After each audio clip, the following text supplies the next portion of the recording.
Pemirsa, Mahkamah Konstitusi menghapus ambang batas presidential threshold minimal 20% kursi DPR atau 25% suara sah nasional pada pemilu. Diucapkan pada hari Rabu tanggal 4 bulan Desember tahun 2024 yang diucapkan dalam sidang plenum Mahkamah Konstitusi terbuka untuk umum pada hari Kamis tanggal 2 bulan Januari tahun 2025 selesai diucapkan pukul 1:55 waktu Indonesia Barat oleh 9 hakim konstitusi tersebut di atas dengan dibantu oleh Ahmad Edi Subianto sebagai panitera pengganti dengan dihadiri oleh pemohon atau kuasanya. Mahkamah Konstitusi MK memutuskan bahwa syarat ambang batas pencalonan presiden atau presidensial threshold 20% yang diatur dalam pasal 222 Undang-Undang Nomor 7 Tahun 2017 tentang Pemilu inkonstitusional. MK mengabulkan gugatan yang dilayangkan Enika Maya Oktavia dalam perkara nomor 62/PUU 22/2024. Mengabulkan permohonan para pemohon untuk seluruhnya. Demikian adalah bunyi dari amar putusan yang dibacakan oleh Ketua Mahkamah Konstitusi Suhartoyo. Pada poin putusan berikutnya, Suhartoyo menyatakan pengusulan pasangan calon presiden dan wakil presiden oleh partai atau gabungan partai politik peserta pemilu tidak didasarkan pada persentase jumlah kursi di DPR atau suara sah secara nasional. Kalau kita bicara soal ambang batas pencalonan presiden, pemirsa, ini merupakan syarat yang harus dipenuhi oleh partai politik atau gabungan partai politik untuk mengusung pasangan calon presiden dan juga wakil presiden pada pemilihan presiden.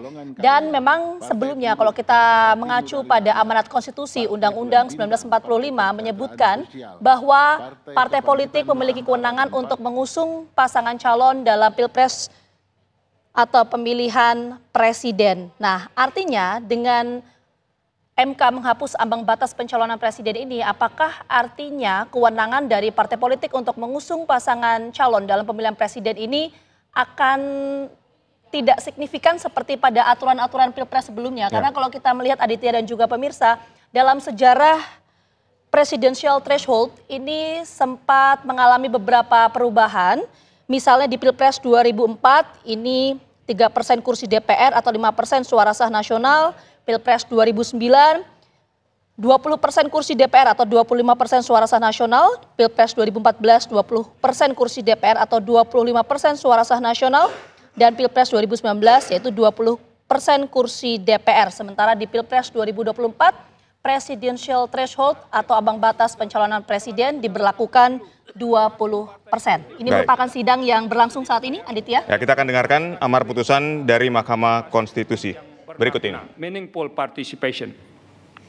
Menimbang bahwa berdasarkan seluruh rangkaian pertimbangan hukum di atas, telah ternyata ketentuan pasal 22 Undang-Undang 7 2017 tidak sejalan dengan prinsip persamaan kedudukan dalam hukum dan pemerintahan, hak memperjuangkan diri secara kolektif, serta kepastian hukum yang adil sesuai dengan pasal 27 ayat 1, pasal 22C ayat 2, pasal 28D ayat 1, Pasal 28I ayat 2 Undang-Undang Dasar NRI tahun 1945 sebagaimana yang didalilkan oleh para pemohon.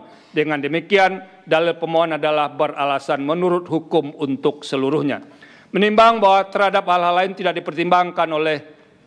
dipertimbangkan lebih lanjut karena dinilai tidak ada relevansinya. Konklusi berdasarkan penilaian atas fakta dan hukum sebagaimana diuraikan di atas, Mahkamah berkesimpulan 4.1 4.2, 4.3 dianggap telah diucapkan.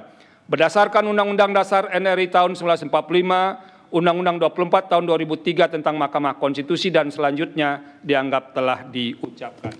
Amar putusan mengadili: 1. Mengabulkan permohonan para pemohon untuk seluruhnya. 2. Menyatakan norma pasal 222 Undang-Undang Nomor 7 Tahun 2017 tentang Pemilihan Umum Lembaran Negara Republik Indonesia tahun 2017 nomor 182, tambahan Lembaran Negara Republik Indonesia nomor 6109 bertentangan dengan Undang-Undang Dasar Negara Republik Indonesia tahun 1945 dan tidak mempunyai kekuatan hukum mengikat. 3. Memerintahkan pemuatan putusan ini dalam Berita Negara Republik Indonesia sebagaimana mestinya. Terhadap putusan Mahkamah Agung terdapat 2 hakim yang berpendapat berbeda, yaitu Hakim Konstitusi Anwar Usman dan Hakim Konstitusi Daniel Yusmik P. Poe, bahwa dissenting dimaksud. Baik pemirsa, kita sudah terhubung bersama Margarito Kamis, pakar hukum tata negara melalui sambungan telepon. Bang Margarito. Yuk. Ya, dengan MK menghapus batas ambang suara pencalonan atau presidensial threshold ini, artinya semua warga negara Indonesia bisa mencalonkan diri menjadi presiden? Betul. Betul, kan tidak ada lagi yang membatas kan? Oke. Jadi semua partai, konsekuensi pertama yang timbul dari putusan Mahkamah Konstitusi itu adalah semua partai yang mengikuti sebagai peserta pemilu memiliki hak mengajukan calon presiden. Oke, Bang Margarito, artinya kalau semua orang bisa mencalonkan sebagai presiden, artinya bagaimana kewenangan dari partai politik? Karena kita tahu dalam amanat konstitusi disebutkan bahwa hanya partai politik atau gabungan partai politik yang memiliki kewenangan seutuhnya untuk mengusung capres dan juga cawapres. Memang tidak dimungkinkan ada calon independen. Oke.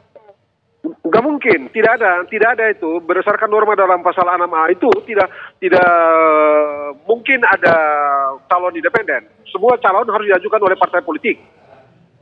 Anda boleh cek perdebatan di BP MPR pada waktu merumuskan pasal 6A itu, gitu ya. Tidak ada satupun yang dari peserta, dari sekitar 63 orang yang ada di BP MPR pada waktu itu yang bicara mengenai calon independen.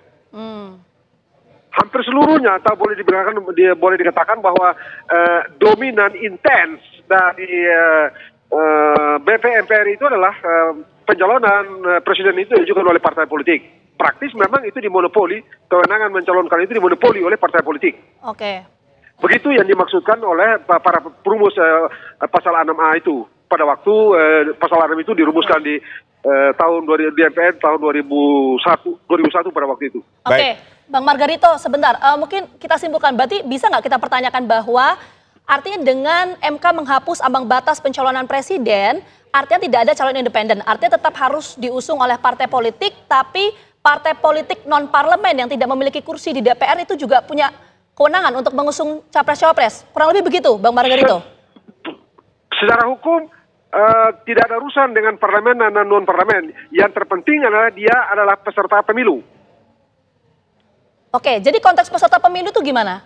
Apalagi kan sekarang begini, apalagi kan di Mahkamah Konstitusi itu pemilu legislatif dan pemilu presiden kan diserentakkan tuh.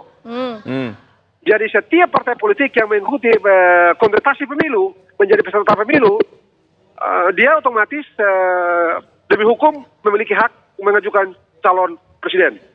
Baik, artinya akan ada di belakang setelah pemilu itu dia punya membatas, dia masuk ke dalam parlemen atau tidak itu soal lain.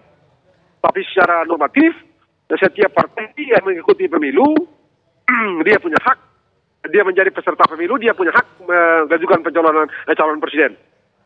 Baik, Bang Margarito, jadi nanti mekanisme pemilihan presiden kita akan seperti apa? Karena ini mengingat sangat banyak kan peserta pemilu, artinya bukan lagi ngomongin parlemen dan non-parlemen lagi nih. Yes, nah, tetap saja bisa maju sendiri-sendiri. Tetap saja sesuai dengan pasal 6A itu bisa diajukan sendiri-sendiri atau bergabung. Atau yang disebut dengan koalisi itu. Begitu dimaksudkan. Pada waktu itu dirumuskan pasal 6A itu memang dalam pikiran mereka itu bisa diajukan sendiri-sendiri maupun diajukan secara bergabung.